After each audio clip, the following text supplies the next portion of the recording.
ఎట్టకేలకు America president Donald ట్రంప్కు Russia president పుతిన్పై తీవ్ర ఆగ్రహం వ్యక్తం చేస్తున్నట్టున్నారు. గత కొన్ని వారాల నుంచి కాల్పుల విరమణ ఒప్పందానికి రావాల్సిందిగా కోరుతున్నా పుతిన్ మాత్రం ట్రంప్ను సీరియస్గా తీసుకోవడం లేదు. తాజాగా ఆయన ఎన్బీసీ న్యూస్కి ఇచ్చినటువంటి ఇంటర్వ్యూలో పుతిన్పై తన ఆగ్రహాన్ని వెళ్ళగక్కాడు.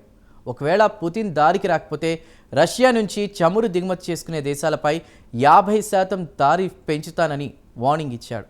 ఇంటర్వ్యూలో పుతిన్ గురించి ట్రంప్ ఇంకా ఏమన్నాడో మనము చూద్దాం.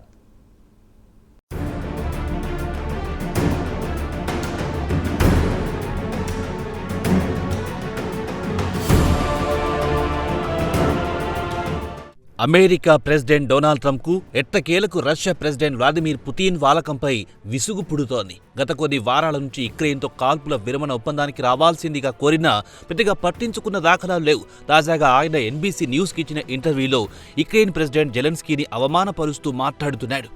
ఆయన వ్యక్తిగత గౌరవానికి భంగం కలిగిస్తున్నారు. పుతిన్ దారికి రాకపోతే రష్యా నుంచి చమురు దిగుమతి చేసుకునే దేశాలపై 50% తారీఫ్ విధిస్తానని హెచ్చరించాడు. వెంటనే యుక్రెయిన్లో రక్తపాతానికి ముగింపు పలికి చర్చలకు వస్తే సరేనని, లేదంటే తప్పంతా రష్యాదే అని భావించాల్సి వస్తుందన్నారు ట్రంప్. పుతిన్ ధోరణితో విసుగు చెందిన ట్రంప్ ప్రస్తుతం రష్యా ప్రెసిడెంట్పై తీవ్ర ఆగ్రహంతో రగిలిపోతున్నాడు. పుతిన్ గురించి ఘాటుగా స్పందించారు. స్వరం కూడా కాస్త పెంచారు ట్రంప్.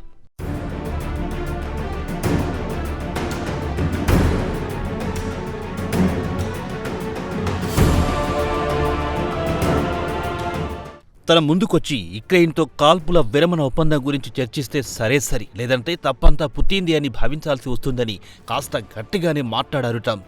ఒకవేళ పుతిన్ దారికి రాకపోతే రష్యా నుంచి బయటికొచ్చే చమురుపై సెకండరీ టారిఫ్ విధిస్తానని హెచ్చరించాడు. అయితే తాజాగా ట్రంప్ చేసిన కామెంట్లపై వైట్ హౌస్ నుంచి ఎలాంటి స్పందన లేదు. తాజాగా ట్రంప్ పుతిన్పై విమర్శలు గుప్పించడంతో యూరోపియన్ యూనియన్ నాయకులు మాత్రం సంబరపడిపోతున్నారు. ఎందుకంటే గత కొంతకాలం నుంచి ట్రంప్ పుతిన్కు అనుకూలంగా మాట్లాడుతున్నాడు.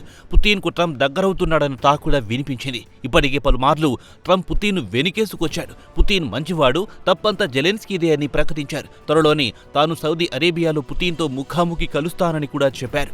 ట్రంప్ చేసిన ఈ కామెంట్స్ ఆయన పుతిన్కు దగ్గరవుతున్నాడన్న టాక్ గ్లోబల్ మీడియాతో బలంగా వినిపించింది.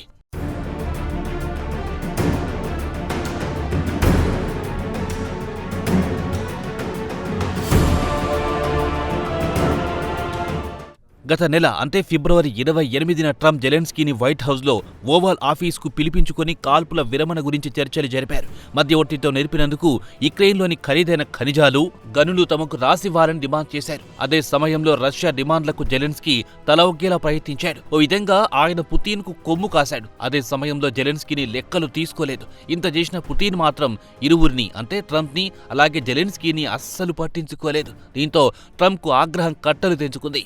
అమెరికా రష్యాను ఇంత తీవ్రంగా హెచ్చరించడం ఇదే మొదటిసారి. కాల్పుల విరమణ ఒప్పందానికి రాకుంటే తీవ్ర పరిణామాలు ఎదుర్కోవాల్సి వస్తుందని హెచ్చరించారు. ఇదే సమయంలో ఆయన డిప్లొమాటిక్ బాల్ను తిరిగి మాస్కో కోర్టులో వేశారు.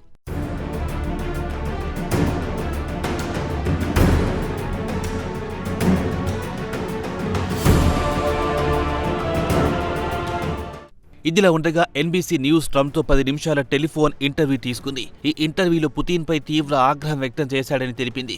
జెలెన్స్కీ నాయకత్వం అర్హతను ప్రశ్నించడం ట్రంప్కు నచ్చలేదని తెలిపింది ఎన్బీసీ. తాను కూడా జెలెన్స్కీని నియంత అని, వెంటనే ఎన్నికలు జరిపించాలని డిమాండ్ చేశాను. అయితే పుతిన్ మాత్రం ఓ అడుగు ముందుకేసి ఐక్యరాజ్య సమితికి అధికార పగ్గాలు అప్పగించి ప్రభుత్వం నడిపించాలని డిమాండ్ చేశారు. కాగా బ్రిటన్ ప్రధానమంత్రి స్టార్మర్ మాత్రం పుతిన్ శాంతి చర్చల పేరుతో నాటకాలు ఆడుతున్నాడని మండిపడ్డారు. అయితే జెలెన్స్కీ మాత్రం రష్యా డిమాండ్లకు అమెరికా బలంగా వ్యతిరేకిస్తుందని భావిస్తున్నారు.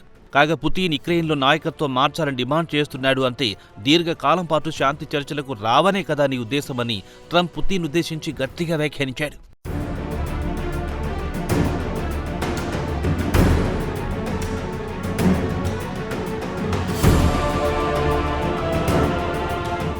పుతిన్ గురించి ప్రస్తావిస్తూ తన ఆగ్రహం ఎలా ఉంటుందో క్రెమ్లిన్కు తెలుసు. అయితే తాను రష్యా నాయకుడితో సన్నిహిత సంబంధాలను కోరుతున్నాను. ఒకవేళ పుతిన్ సామరస్యంగా ముందుకొచ్చి చర్చలు జరుపుతామంటే తాను సంతోషిస్తానని అన్నారు. ఒకవేళ పుతిన్ ముఖం చాటేస్తే మాత్రం రష్యా ఆర్థిక వ్యవస్థపై దెబ్బ కొడతారని హెచ్చరించారు ట్రంప్. ఇది ఖచ్చితంగా పుతిన్ తప్పని భావించాల్సి వస్తుందన్నారు. రష్యా అమెరికాలో విక్రయించే చమురు దాని అనుబంధ ప్రోడక్టులపై 25% టారిఫ్ ఉంది. పుతిన్ దారికి రాకపోతే సెకండరీ టారిఫ్ ఉంటుందని వార్నింగ్ ఇచ్చారు. కాల్పుల విరమణ ఒప్పందానికి రావాల్సిందిగా కోరినా పెద్దగా పట్టించుకోవడం లేదు. దీని పర్యవసానాలు ఆయన ఎదుర్కోనక తప్పదన్నారు ట్రంప్. దారికి రాకపోతే 1 నెల రోజుల్లో టారిఫ్లు పెంచుతామన్నారు.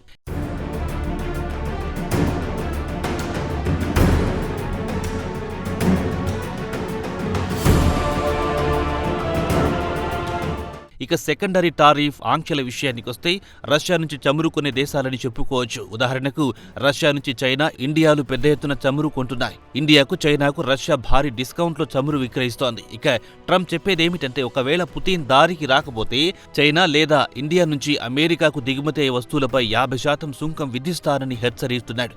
తాజాగా ట్రంప్ కామెంట్ల తర్వాత జెలెన్స్కీ సోషల్ మీడియా ద్వారా స్పందించారు.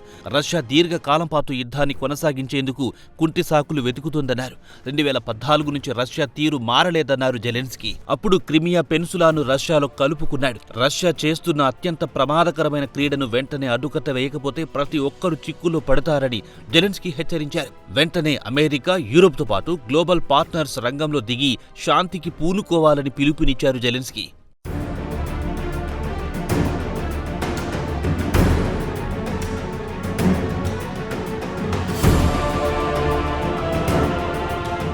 ఇక ట్రంప్ ఈ వారాంతంలో ఓసారి పుతిన్తో మాట్లాడుతారంటున్నారు. అలాగే రష్యా యుక్రెయిన్పై పూర్తి స్థాయి దాడులు చేస్తోంది. ఫిబ్రవరి 2022 నుంచి మొదలైన యుద్ధంలో రష్యా యుక్రెయిన్లో 20% భూభాగాన్ని ఆక్రమించింది. ఇక ఆదివారం నాడు ఎన్బీసీకి ఇచ్చిన ఇంటర్వ్యూలో ట్రంప్ మాట్లాడుతూ తాను రెండోసారి కాదు 3వ కూడా ప్రెసిడెంట్గా ప్రయత్నిస్తా, ఇది జోకాదన్నారు.